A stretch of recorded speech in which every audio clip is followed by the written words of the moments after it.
예레미야 9장 23절과 24절 말씀을 오늘 새벽에 함께 보겠습니다.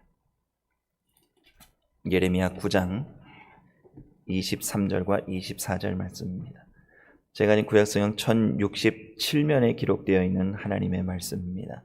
우리 예레미야 9장 23절 24절 말씀을 함께 합독하겠습니다.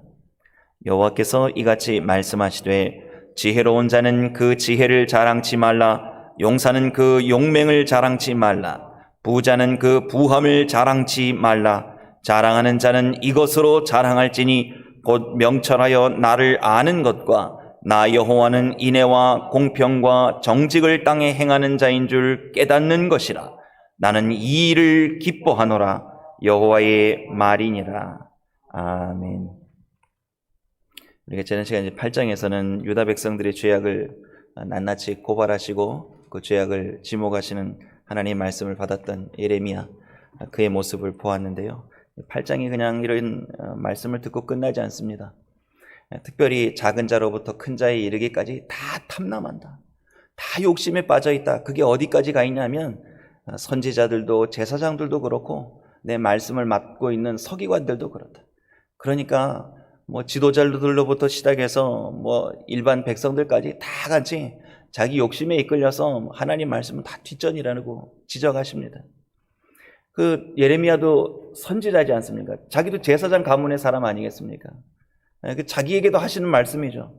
예레미야는 하나님의 말씀을 백성들을 향하여 전하는 데서 끝나지 않고 그 말씀을 자기에게 하신다라고 받아들였습니다.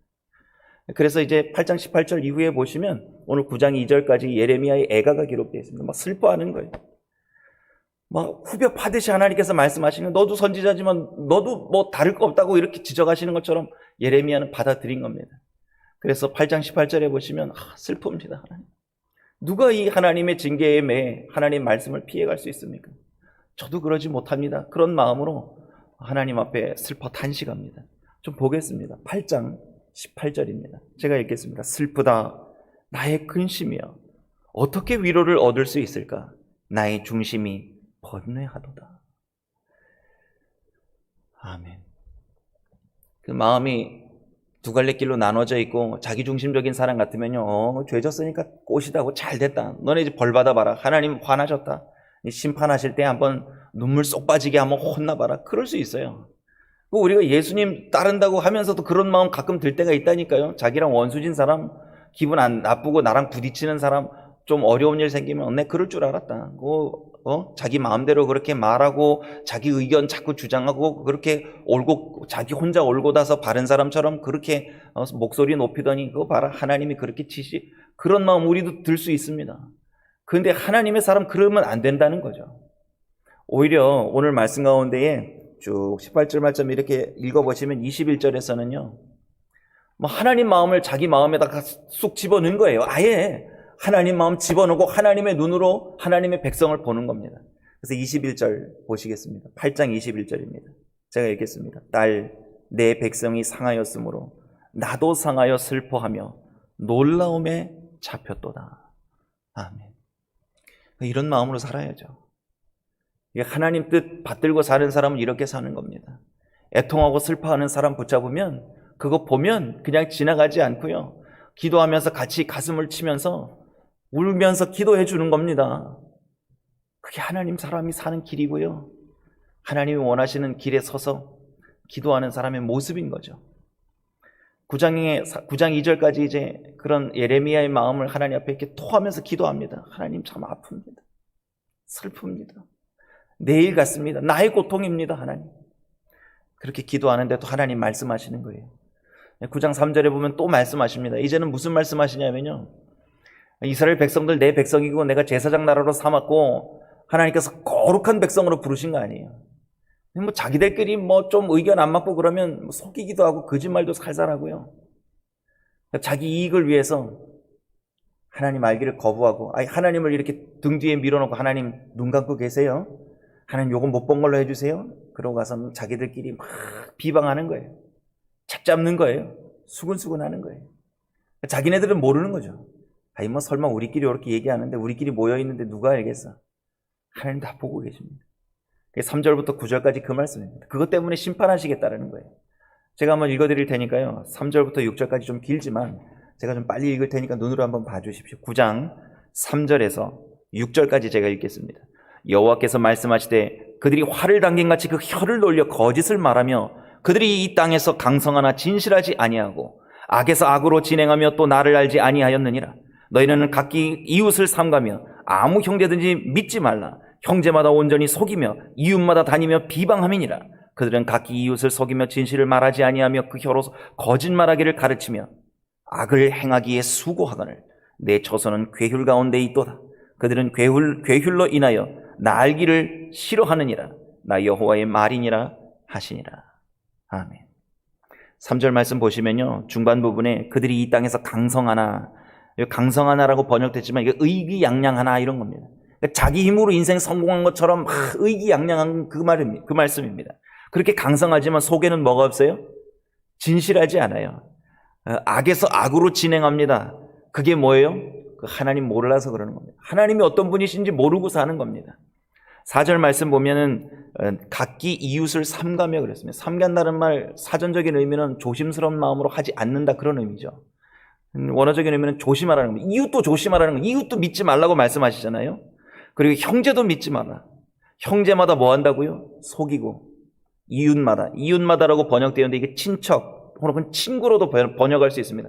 자기와 가까운 이웃이나 친구, 친척도 어떻게 해요? 모이면 서로 비방한다는 거예요. 5절 말씀은 넘어가겠습니다. 6절 말씀 보시면 내 처소는 괴휼 가운데 있도다. 괴휼이라는 말 속임다는 말입니다. 그래서 속이는 일을 괴휼이라고 번역했습니다. 그래서 내 처소는 괴휼, 속이는 일 가운데 있도다. 그들은 괴휼로, 그들은 속이는 일로 인하여 나 알기를 싫어하느니라. 나 여호와의 말이니라 하시니라. 아멘. 그 유다 백성들이 하나님의 신실하심, 거룩하심 이런 거 삶에서 아예 생각을 안 하고 사는 겁니다. 하나님 알기를 싫어하면서 사는 겁니다. 당연하겠죠. 남을 속여야 되는데요. 하나님 눈을 가린 것처럼 살아야 되는데요. 아예 손으로 하늘을 가리고 산다고 자기들은 그렇게 사는 겁니다. 누가요? 유다 백성들이 그렇게 삽니다. 이 사람들 지금 부르심이 뭐예요? 하나님 나라의 제사장 국가로 부름을 받았습니다. 어떻게 살아야 됩니까? 하나님의 영광을 만방에 드러나는 거룩함을 세상에 나타내야 되는 그런 사명을 가지고 있는 백성입니다. 그런데 문제는 이게 남의 나라 얘기가 아닙니다. 어디 이방 족속들 이야기가 아닙니다. 뭐 모압 족속이나 암몬 족속이나 바벨론이나 아수르 족속, 애굽 사람들 그런 얘기 아닙니다. 하나님의 나라, 하나님의 백성들에 관한 이야기입니다. 하나님의 백성들이 자기들끼리 속고 속이는 일을 합니다. 거짓말을 합니다. 수근수근거립니다. 비방합니다. 보세요. 이런 사람 어떻게 해야 되겠습니까? 그래서 심판하시겠다라는 거예요. 눈 뜨고 하나님 못 봐주시겠다라는 거예요. 하나님의 백성이 아니고 이방 백성 같은데 이걸 어떻게 하시겠습니까? 7절입니다. 제가 읽어보겠습니다. 만군의 여호와께서 이같이 말씀하시되 보라, 내가 내 딸 백성을 어떻게 처치할꼬 그들을 녹이고 연단하리라. 이 녹이고 연단하리라는 말씀, 고난 가운데 집어넣으시겠다라는 그런 말씀입니다.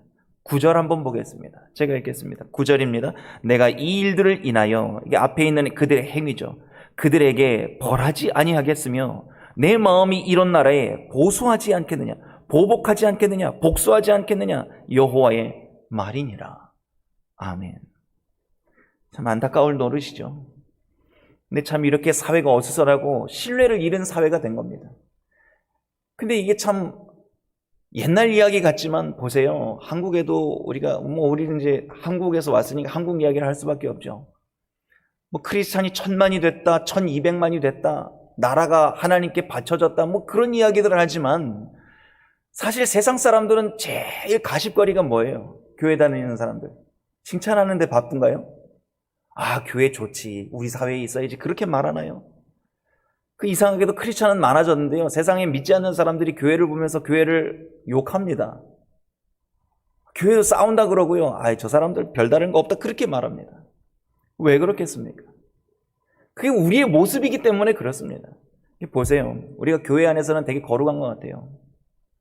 그 교회에 모이면 그나마 그래도 교회 안에서는 조심하려고 합니다. 그런데 보세요. 사석에서 그 교회 밖에서 이렇게 모임을 갖거나 두세 사람이 이렇게 모여서 이야기를 하다 보면 이상하게 이야기의 방향이 어디로 가냐면요, 남을 칭찬하고 세워주고 참 그분 훌륭한 분이야, 참 그분 존경할 만해, 본받을 만해, 이런 말들이 오가는 상황이 많지 않습니다. 이야기가 무르익고요, 자기들끼리 비밀이 보장된다고 이렇게 서로 신뢰가 생기면 그때부터는요, 자기 속에 있는 죄악의 산물들이 슬슬 드러납니다. 뭐예요? 비판하고 판단하고 수근수근거리고 시기하고 질투하고 또 때로는 왜곡하고 곡해해서 때로는 없는 일도 만들어내고요, 진실을 왜곡해서 없는 일도 만들어내서 그 사람 죽일 사람, 나쁜 사람, 천하의 못된 사람으로 만들어내는 이야기들을요, 우리가 서슴없이 합니다. 그러면서도 우리가 성경을 보면서 그런 말씀의 은혜를 봐요. 너희 가운데 두세 사람이 함께하는 곳에 누구도 함께 하신다고요?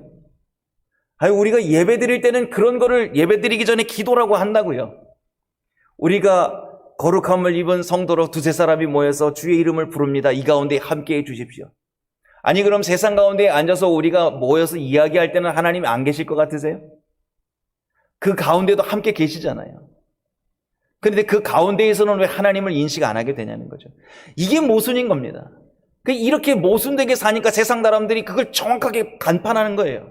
판단하는 겁니다. 우리는 판단받고 있어요, 세상의 눈에.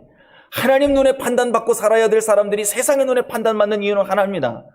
하나님이 기뻐하시고 원하시는 뜻을 그대로 준행하면서 살지 않기 때문에 세상에서 판단받게 하는 거예요. 왜요? 말씀이 이루어져야 되거든요. 어떤 말씀이요? 너희는 세상의 소금이라, 세상의 빛이라. 소금이 그 맛을 잃고 빛을 잃으면 어떻게 돼요? 세상 가운데 밟힌다고 말씀하시잖아요. 우리가 지금 그 일을 당하면서 살고 있고요, 그 말씀을 알면서도 고의적으로 그 말씀을 살면서 실천하기를 거부하고 있습니다. 누구처럼요? 유다 백성들처럼요. 그러니까 성경 말씀을 읽어가면서 그냥 읽어가지만 이때는 이랬구나. 아니라니까요. 지금도 똑같습니다. 뭐가 달라졌습니까? 얼마나 변화하고 삽니까? 얼마나 성화됐습니까? 우리 성도입니다. 거룩한 부름을 받은 하나님의 사람입니다. 거룩함이 있습니까? 내 말 한마디에 사람들이 감동 감화하는 그런 이야기를 하고 있습니까? 사람들을 만나면 어떻게 해서든지 사람들이 하나님 나라의 이끌림을 받기 위해서 내가 하나님의 영광을 드러내는 말들로 사람들을 감동 감화시키고 있습니까? 아니면 여전히 오늘 이 성경 말씀처럼 이웃마다 다니면서 비방하고 형제도 믿지 못할 만큼 내가 신뢰를 잃은 사람으로 비춰지고 있습니까? 여러분, 그거 아세요? 내 앞에서 다른 사람 비방하는 사람은요, 나도 다른 사람 앞에서 비방하는 사람이에요. 그걸 알면 입을 딱 닫게 된다니까요. 그게 우리가 훈련이 안 돼서 그렇죠. 머리로 한 번만 생각하면 됩니다. 이 자리는 올 자리가 아니구나. 이 사람은 조심해야겠구나. 이렇게 비방을 많이 하는 사람은 누구든지 비방할 수 있는 사람이기 때문에 나도 비방할 텐데, 이 사람을 위해 더 기도해야겠구나. 이 사람을 위해서 선한 말로 가르쳐야겠구나. 그런 마음을 기도를 해야 되는 거죠. 이스라엘 백성들은 그런 생각조차 없습니다. 그런 생각이 왜 없어졌느냐? 왜 이렇게 사람들이 강팍해졌느냐? 하나님을 알지 못하고 사니까 그렇다는 거예요. 하나님의 기뻐하신 뜻을 머릿속으로 생각하지 않고 그냥 자기 의대로 말하는 겁니다. 그냥 순간순간 임기응변으로 말하는 거죠. 하나님께서 어떻게 하셨으면 좋겠습니까? 11절 말씀 한번 보겠습니다. 9장 11절입니다. 내가 예루살렘으로 무더기를 만들며 실랑의 구렬이 되게 하게. 실랑이라는 말 일입니다. 일이 여우의 굴이 되게 하겠고 유다 성읍들로 황폐케 하여 거민이 없게 하리라. 이게 심판하시겠다라는 말씀이죠.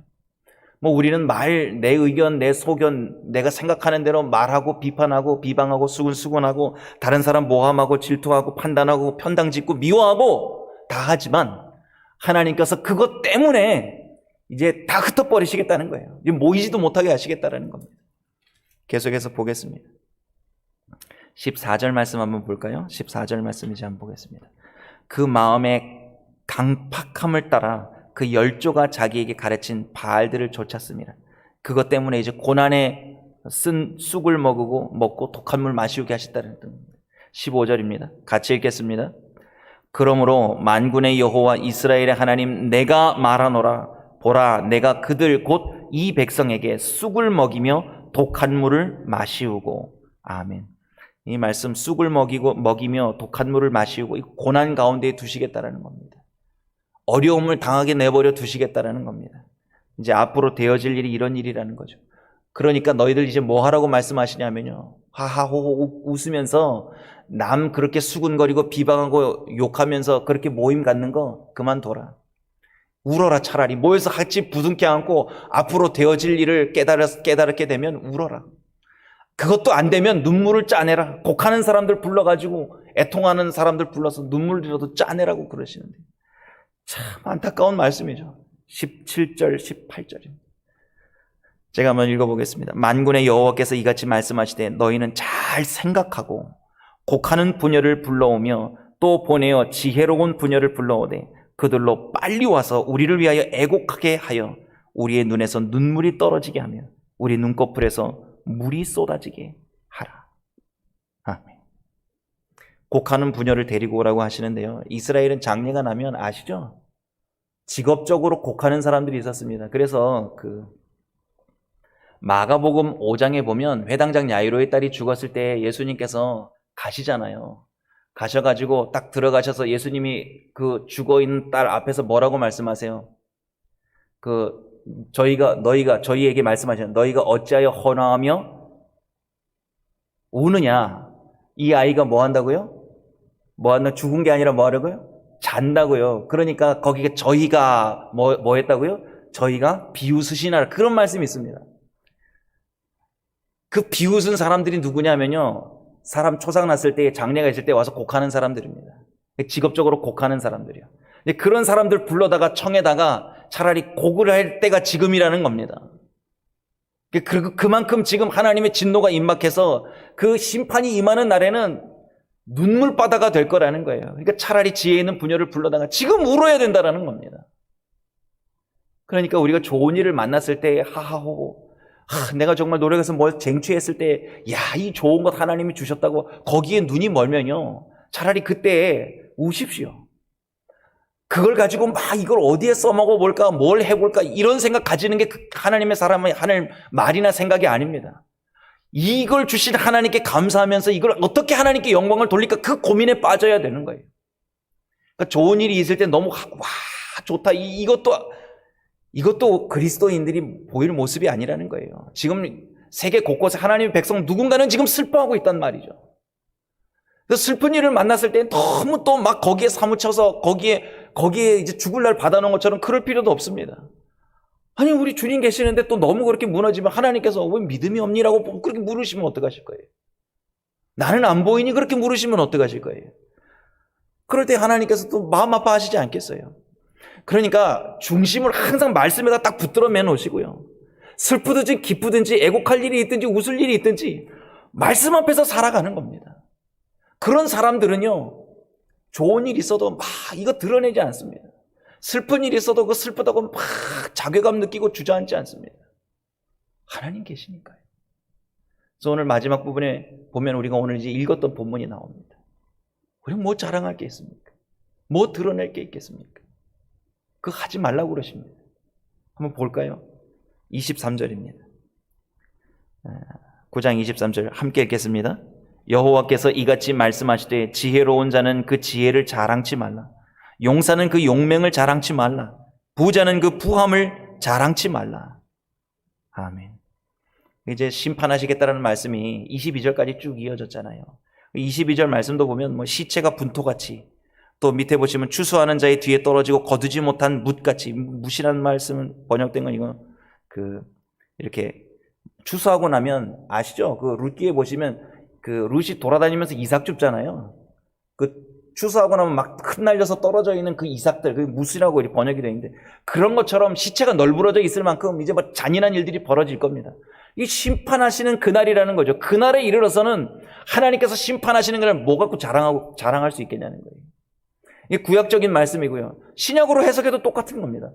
신약적인 해석으로 봤을 때 여러분 모두 하나님을 믿든지 안 믿든지 모든 사람은 주님 앞에 심판대 앞에 다 섭니다.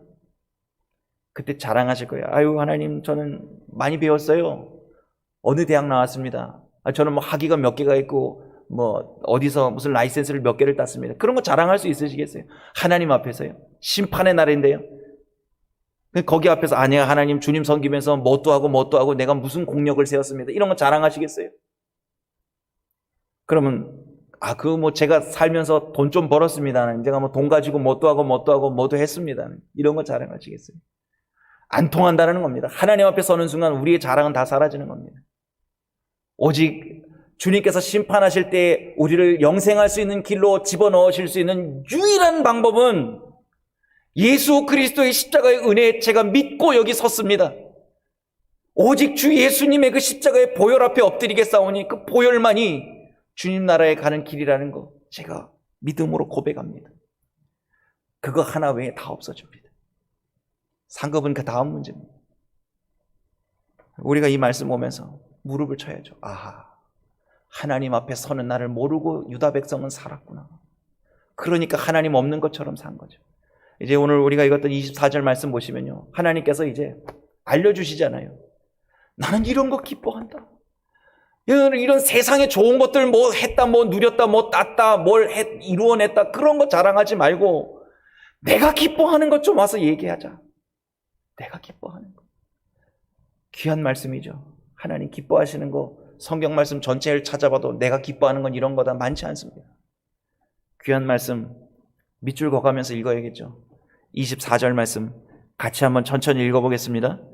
자랑하는 자는 이것으로 자랑할지니 곧 명철하여 나를 아는 것과 나 여호와는 인애와 공평과 정직을 땅에 행하는 자인 줄 깨닫는 것이라. 나는 이 일을 기뻐하노라. 여호와의 말이니라. 아멘. 하나님을 알아야 돼요. 이 신앙이 성화되는 과정 중에 첫 관문입니다. 하나님을 알기 위한 열심. 그죠? 하나님을 알아야죠. 하박국 선지자도 이 백성이 하나님을 아는 지식이 없어서 망한다고 그랬습니다. 그러면 열심히 하나님을 아는 지식을 향해서 달려가고 땀을 흘려서 뛰어야죠. 눈에 불을 밝혀야죠. 그리고 하나님을 알게 하시는 말씀 앞에 엎드려야죠. 매일매일요. 순간순간마다요. 하나님 말씀 앞에서 하나님을 알아가기 위해 몸부림쳐야죠. 알다라는 말씀 수없이 제가 말씀드렸어요. 알다라는 말이 단순히 이렇게 저 사람 이름 알아, 저 사람 얼굴 알아, 어디 사는지 알아, 무슨 차 타는지 알아, 이런 거 아닙니다. 알다라는 야다라는 말은요, 경험해서 아는 겁니다. 같이 살아봐서 아는 겁니다. 부딪혀봐서 아는 겁니다. 관심을 가지고 열심히 배워서 알아가는 걸 야다, 알아간다 이렇게 말씀하고 있어요. 부부처럼 살을 맞대고 살면서 경험해서 이 사람을 전인격적으로 체험하면서 알아가는 걸 야다, 안다라고 말씀하시는 거예요. 그러니까 여호와를 어떻게 알아야 되냐? 전인격적인 삶으로 하나님을 알아가라. 이게 오늘 하나님이 기뻐하시는 일이라는 거예요. 그런 사람은 어떻게 사느냐? 인애와 공평과 정의를 행하며 산다라는 거예요. 말씀을 준행하며 산다라는 거예요. 말씀을 외우고 여기서 멈추는 것이 아니라 가슴이 뜨뜻하고 뜨거워서 말씀 앞에서 살기 위해 몸부림치는 그런 삶을 매일매일 살아나는 사람이 하나님이 기뻐하시는 사람이라는 거예요. 그 인생을 하나님이 유다 가운데 찾고 계셨어요. 언제까지요? 이스라엘 출애굽한 이후 지금까지 800여 년 동안 계속 보셨어요. 손에 꼽힙니다. 근데 지금 이제 멸망할 심판을 앞둔 지금에는 찾아봐도 없어요. 그런 사람이 없어요. 지금은 어떠실까요? 지금도 하나님 여전히 이런 사람 찾고 계시죠. 하나님의 공의적인 속성, 하나님의 전인, 하나님의 성품을 닮은 사람, 하나님의 공의를 세상에 드러내며 사는 사람, 진리의 메인 사람, 말씀이라고 그러면 자다가도 깨어날 수 있는 깨어있는 신앙의 사람, 그런 사람들 하나님이 지금도 찾고 계시죠. 그런 사람 찾아내실 때에 이 땅의 역사를 하나님께서 심판 가운데 진도 가운데 계실지라도 계속 은혜를 부어주시는 거예요. 오늘 이 새벽을 깨우신 여러분께서 그런 은혜의 통로, 하나님 말씀의 통로, 하나님 공의의 통로, 정의의 통로, 은혜의 통로가 되어주셔서 이 땅의 진노 중에 계신 하나님의 그 진노의 심판의 칼날 앞에서도 이 땅의 자비와 은혜를 끌어내는 귀한 통로가 되어주시기를 주님의 이름으로 부탁드립니다. 기도하겠습니다. 하나님, 이 하루도 하나님께서 기뻐하시는 삶 살기를 원합니다. 하나님 앞에서 이웃과의 관계에서 참 하나님의 인애와 공평과 정직을 행하며 오늘 이 하루 잘 살아드리기를 원하여 예수님의 이름으로 기도드립니다. 아멘.